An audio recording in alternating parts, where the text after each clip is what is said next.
Hello everyone, I'm Dr. Garima Sachi. Welcome you all in my YouTube channel. एक fan और follower हैं हमारे, उनकी डिमांड पे ये टॉपिक बनाया जा रहा है, वो है टाइफॉइड। तो टॉपिक है टाइफॉइड। टाइफॉइड एंटेरिक फीवर भी कहलाता है और साल्मोनेला टाइफी के द्वारा फैलता है। 6 से 30 दिन के एक्सपोजर के अंदर जब इस बैक्टीरिया के कांटेक्ट में आते हैं, उसके बाद ये सिम्टम्स शो करता है किसी में भी। इसमें माइल्ड स्टेज से लेकर सीवियर स्टेज तक भी बीमारी जाती है और डेथ रेट तक भी पहुंचती है। क्या और कैसे सिम्टम्स डेवलप होते हैं स्टेज बाय स्टेज, हम इसे समझेंगे इस वीडियो में। और आजकल बच्चों में ज़्यादातर देखा जाता है टाइफॉइड। तो चलिए समझते हैं इसे। उसके पहले यदि आपने हमारा चैनल सब्सक्राइब नहीं किया है तो सब्सक्राइब कर दीजिएगा, बेल आइकन ज़रूर दबाइएगा ताकि नोटिफिकेशंस मिलते रहें। और हमारे वीडियो को लास्ट तक ज़रूर देखिएगा। इसमें हम सिम्टम्स का डेवलपमेंट और कुछ होम्योपैथिक मेडिसिन्स भी बताएंगे जो कि इसे क्योर करने में काफ़ी हद तक हेल्पफुल हो सकती है। तो चलिए कंटिन्यू करते हैं। तो चलिए अब हम जानते हैं इसके सिम्टम्स की स्टेजेस के बारे में। तो 4 स्टेजेस में टाइफॉइड के सिम्टम्स देखे जाते हैं और आखिरी स्टेज तक जाते जाते पेशेंट बहुत ज़्यादा इमेसिएटेड मीन्स दुबला पतला और एग्जॉस्टेड, बहुत थका हुआ, बहुत लिथार्जिक, बिल्कुल जिसमें जान ना हो ऐसा हो जाता है। तो चलिए अब हम इसको शुरू करते हैं पहली स्टेज से। तो पहली स्टेज में फीवर आता है, जाता है, लगातार बना नहीं रहता है, अप डाउन चलता रहता है, फ्लक्चुएशंस होते रहते हैं और धीरे धीरे फीवर बढ़ता है। इसके अलावा इसमें ब्रेडीकार्डिया मतलब हार्ट रेट स्लो हो जाती है। इसके अलावा इसमें और क्या लक्षण देखे जाते हैं तो सिर दर्द होता है बहुत ज़्यादा, थकान लगना चालू हो जाती है पहले ही हफ्ते में, पेट में एब्डोमिनल पेन होता है, दर्द होता है, जैसे कि कुछ मरोड़ रहा है अंदर, स्पाज्मोडिक टाइप पेन होता है। स्पाज्मोडिक टाइप पेन होता है मतलब ऐसा लगता है जैसे अंदर से कुछ ऐंठ रहा हो। इसके अलावा कफ होता है और नाक से खून बहता है। नाक से खून बहने को कहते हैं एपिस्टेक्सिस। इसमें जो रिपोर्ट्स हैं, ब्लड रिपोर्ट्स या फिर विडाल टेस्ट, वो क्या होता है तो विडाल टेस्ट अक्सर कर नेगेटिव आता है और ब्लड टेस्ट में लिम्फोसाइट्स बढ़ी होती हैं। लिम्फोसाइटोसिस कहलाता है। लिम्फोसाइट्स बढ़ती हैं और इओसिनोफिल्स घटती हैं, उसे कहते हैं इओसिनोपीनिया। और ओवरऑल ल्यूकोपीनिया होता है। WBCs का काउंट्स टोटली घटने लगता है। तो WBCs घटते हैं इसलिए इओसिनोफिल्स घटते हैं और लिम्फोसाइट्स इसमें बढ़ने लगते हैं। अब हम बात करें ब्लड कल्चर जब किया जाए तो इसमें साल्मोनेला के लिए पॉजिटिव कल्चर मिलता है। सेकेंड वीक के सिम्टम्स में फीवर बहुत हाई डिग्री का होता है, जैसे 104 डिग्री फ़ारेनहीट तक जाता है या 40 डिग्री सेंटीग्रेड तक। इसके अलावा पेशेंट बहुत ज़्यादा थका हुआ महसूस करता है, बहुत टायर्ड महसूस करता है। ब्रेडीकार्डिया यहाँ भी प्रेजेंट है, मीन्स स्लो हार्ट रेट रहेगी और डाइक्रोटिक पल्स मीन्स एबनॉर्मल पल्स मिलती है। पेशेंट डिलीरियस हो जाता है, बड़बड़ाने लगता है, मीन्स जैसे लेटा हुआ है या बैठा भी है तो वो अपने आप में कुछ बातें करेगा, कुछ मटरिंग टाइप का रहेगा, आवाज़ निकालता रहेगा या कुछ सेंटेंसेस बोलता रहेगा। डिलीरियम कहलाता है ये। और इस डिलीरियम की वजह से इसे नर्वस फीवर भी कहा जाता है। इसमें रोज कलर के स्पॉट्स दिखते हैं लोअर साइड ऑफ चेस्ट पे। इसके अलावा जब स्टेथोस्कोप से एग्जामिन किया जाए तो लंग्स में लोअर बेस पे रोंकाई या फिर रेटलिंग टाइप की ब्रीदिंग साउंड्स मिलते हैं। पेशेंट कभी शांत मिलेगा, बहुत पीसफुल रहेगा, काम रहेगा, और कभी बहुत एजिटेटेड या चिड़चिड़ा गुस्से में रहेगा, और ये फेजेस ऑल्टरनेट करती रहती हैं। एब्डोमेन में इसे बहुत सीवियर पेन होता है राइट साइड में जहां पर लिवर प्रेजेंट है, तो उस एरिया में इसे बहुत ज़्यादा पेन महसूस होता है। वो एरिया डिस्टेंडेड मीन्स फूला हुआ सूजन टाइप की वहां पर महसूस होती है पेशेंट को।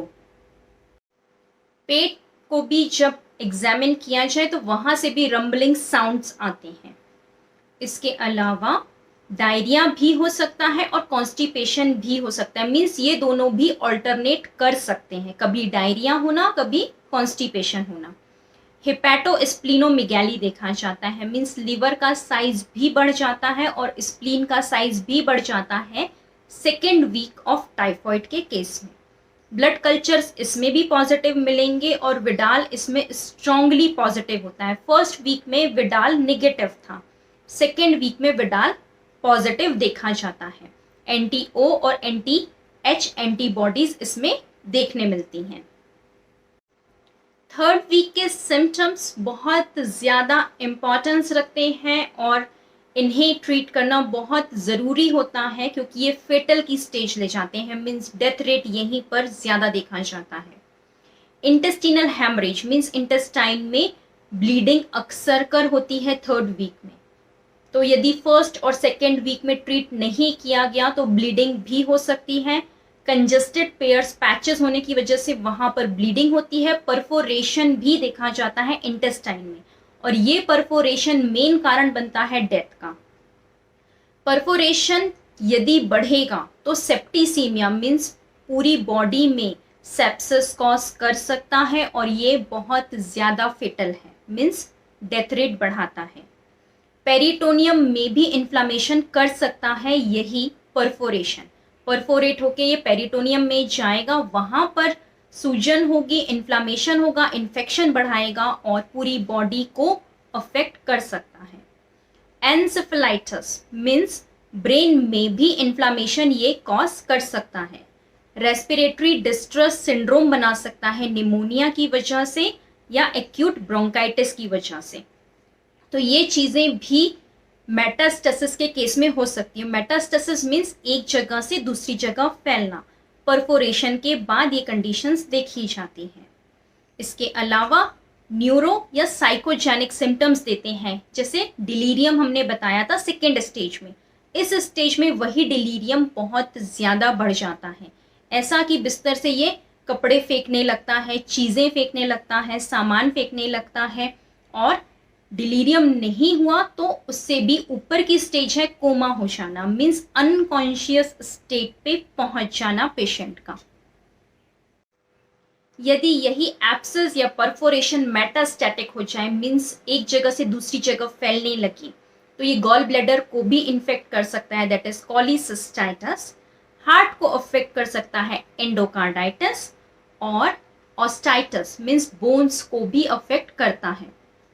फीवर बहुत ज़्यादा हाई होगा और डायरिया इस कंडीशन में ज़्यादा होता है। पेशेंट बहुत ज़्यादा लिथार्जिक, प्रोस्ट्रेटेड ज़्यादा देखने मिलता है थर्ड वीक में।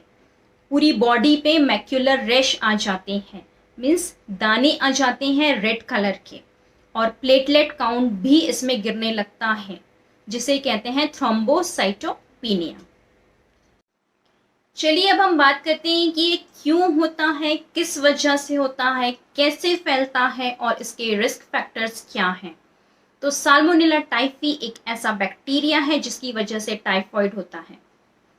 ये कैसे फैलता है, तो कंटामिनेटेड फूड और वाटर से, मीन्स जो खाना हाइजीनिक ना हो, खराब खाना हो, स्टील फूड हो, उससे या खराब पानी पीने से टाइफॉइड अक्सर कर होता है। इसके एसिम्टोमेटिक कैरियर भी होते हैं जो एक दूसरे को फैलाते हैं, ह्यूमन ही कैरियर हैं, एक इंसान से दूसरे इंसान में ये फैलता है।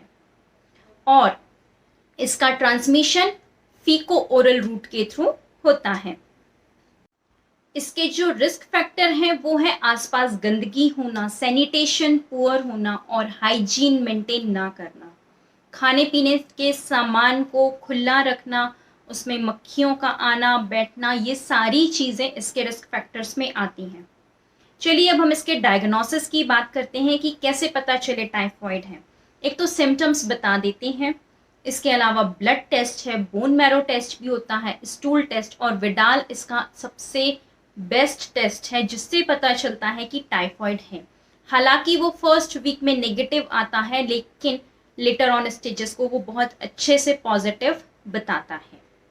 चलिए अब हम जानते हैं कि इससे कैसे बचा जाए, प्रिवेंशन क्या है।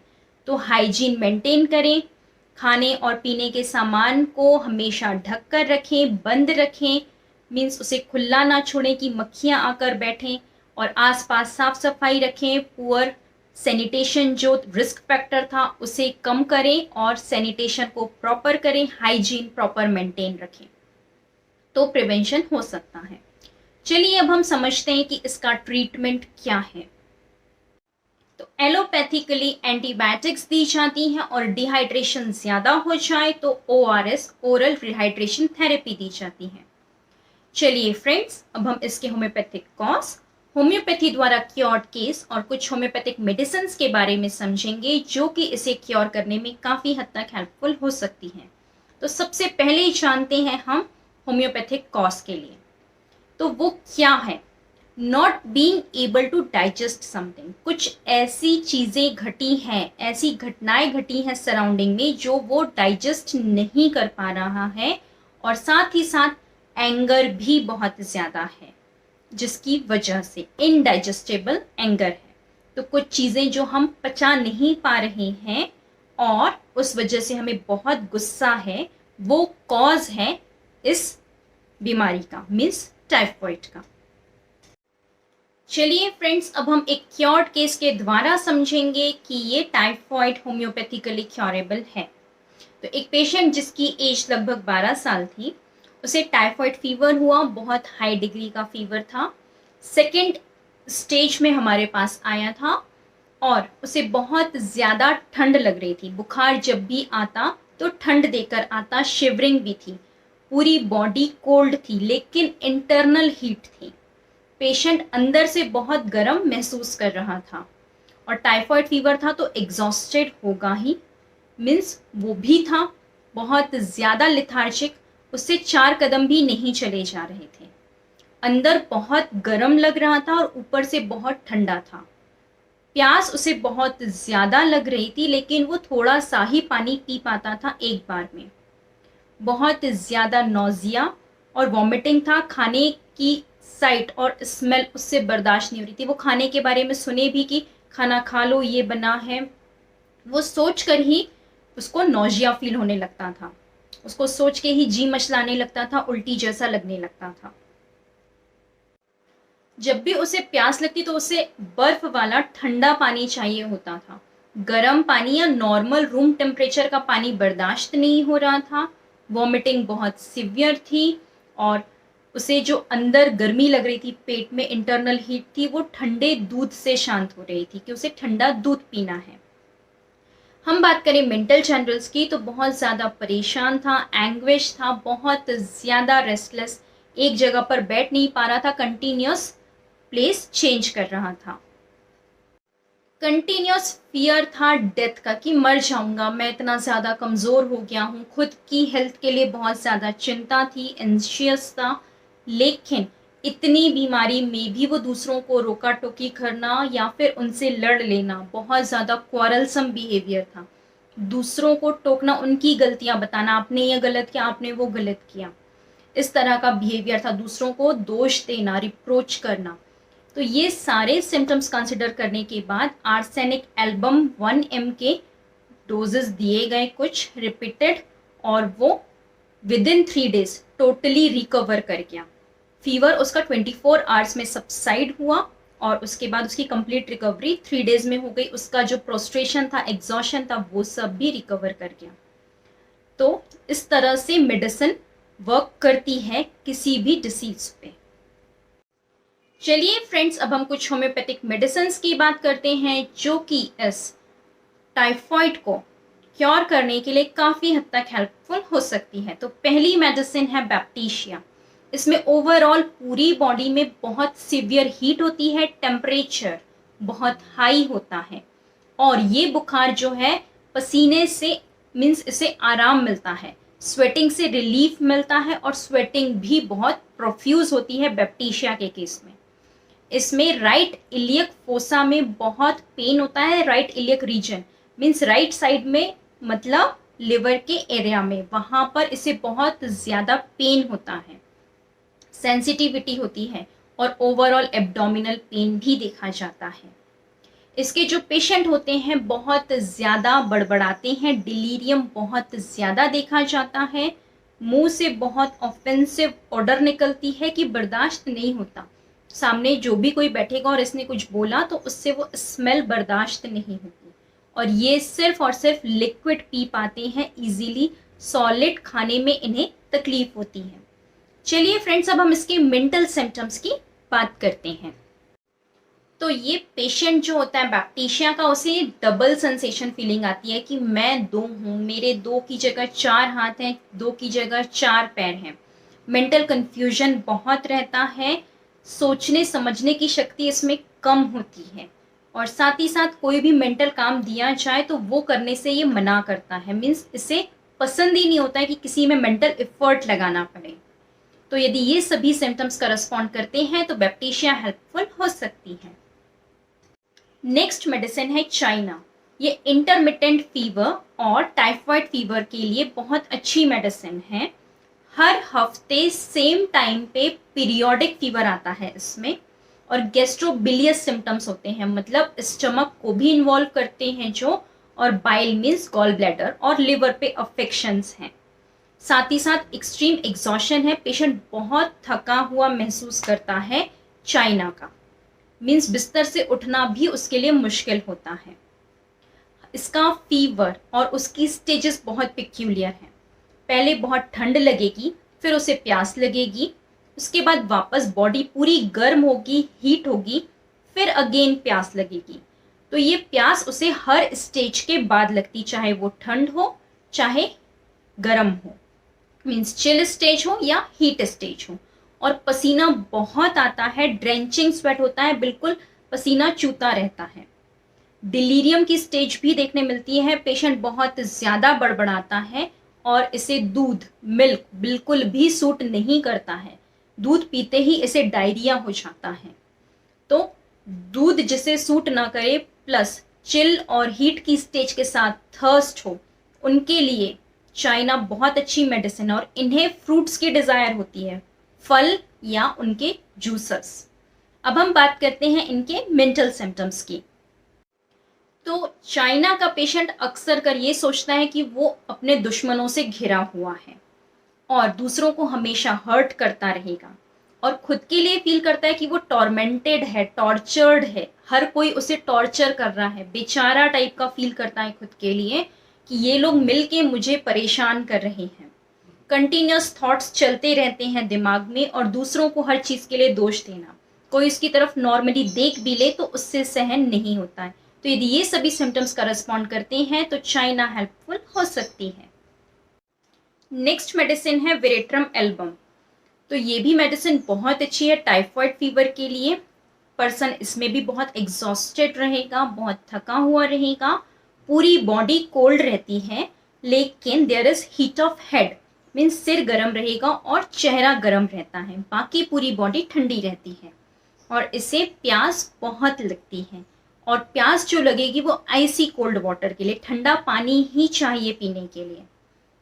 तो यदि ये सिम्टम्स मैच कर रहे हैं टाइफाइड के सारे सिम्टम्स के साथ, की मीन्स वीकनेस है, प्रोस्ट्रेशन है, मैलेज है, हेडेक है और एब्डोमिनल पेन है, ये सारी चीज़ें साथ में हों, प्लस वॉमिटिंग इसमें होती है, ठंडा पानी पिएगा तो, लेकिन जैसे ही वो पेट में जाके गर्म हो जाएगा वो उसे वॉमिट आउट कर देगा।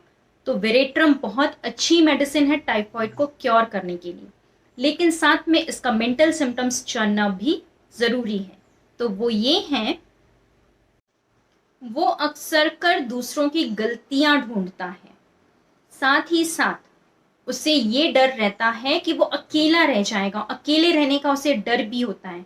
अपनी पोजीशन के लिए बहुत ज़्यादा कॉन्शियस होता है कि सोसाइटी में उसकी पोजीशन क्या है, वो किसी भी तरह से कम ना हो, उसके लिए हमेशा परेशान रहता है।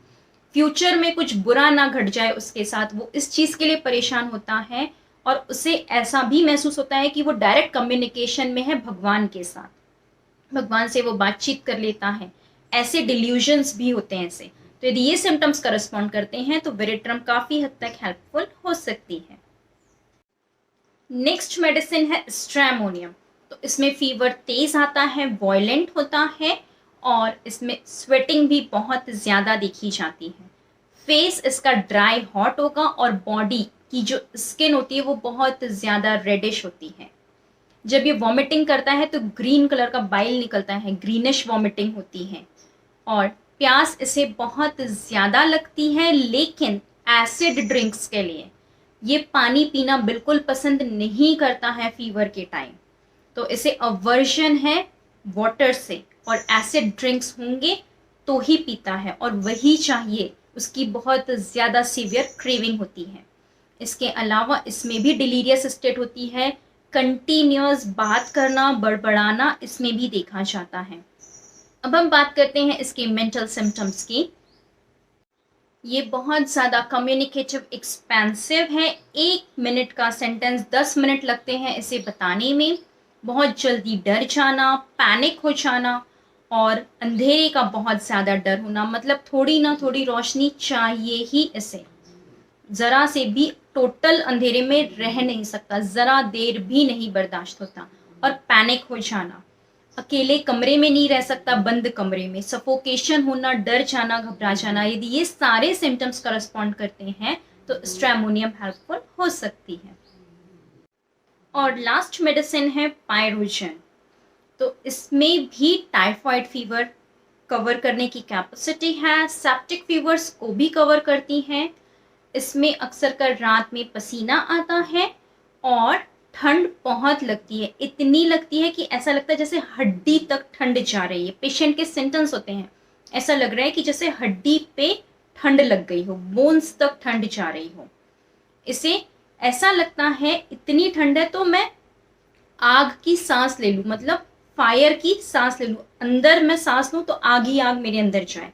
ये सेंटेंसेस एग्जैक्टली पेशेंट के भी होते हैं। इसके अलावा इसे नोजिया और वॉमिटिंग भी होती है। पानी जैसे ही पिएगा और पेट में जाकर जब वो पानी गर्म होता है तो वही ये वॉमिट करता है। इसका बुखार सडनली रेस करता है, अचानक से बढ़ेगा और कितना भी पसीना आए इसका बुखार कम नहीं होता है। चलिए अब हम बात करते हैं इसके मेंटल सिम्टम्स की। तो मेंटली पेशेंट को लगता है कि मैं बहुत अमीर हूँ, उसे ऐसे डिल्यूजन होते हैं, डुअलिटी का सेंस होता है, डबल का सेंस होता है, जैसे 2 हाथ की जगह 4 हाथ, 2 पैर की जगह 4 पैर, खुद के बाजू में कोई पर्सन महसूस होगा। उसे ये कन्फ्यूजन होता है कि वो जाग रहा है या सो रहा है, उसे इस चीज़ की भी समझ कई बार नहीं होती है, इतने कन्फ्यूजन में और मडल्ड फीलिंग में होता है। इसके अलावा बहुत बातूनी होता है और इसे गरीबी का डर भी बहुत होता है। तो यदि ये सिम्टम्स करस्पॉन्ड करते हैं तो पायरोजन काफ़ी हद तक हेल्पफुल हो सकती है। चलिए फ्रेंड्स, आज का टॉपिक यहीं कंप्लीट होता है। जल्दी मिलते हैं किसी नए टॉपिक, नए सब्जेक्ट के साथ। हमारी क्लिनिक का एड्रेस व कॉन्टैक्ट नंबर इसी वीडियो के डिस्क्रिप्शन लिंक में दिया गया है। हमारे चैनल को सब्सक्राइब कर दीजिएगा, लाइक कर दीजिएगा और बेल आइकन ज़रूर दबाइएगा। और हमारी आप सभी से रिक्वेस्ट है, कोई भी मेडिसिन डॉक्टर से कंसल्ट किए बिना मत लीजिएगा, अदरवाइज ये ज़्यादा हद तक हेल्पफुल नहीं होंगी। Stay connected to stay healthy. Thank you.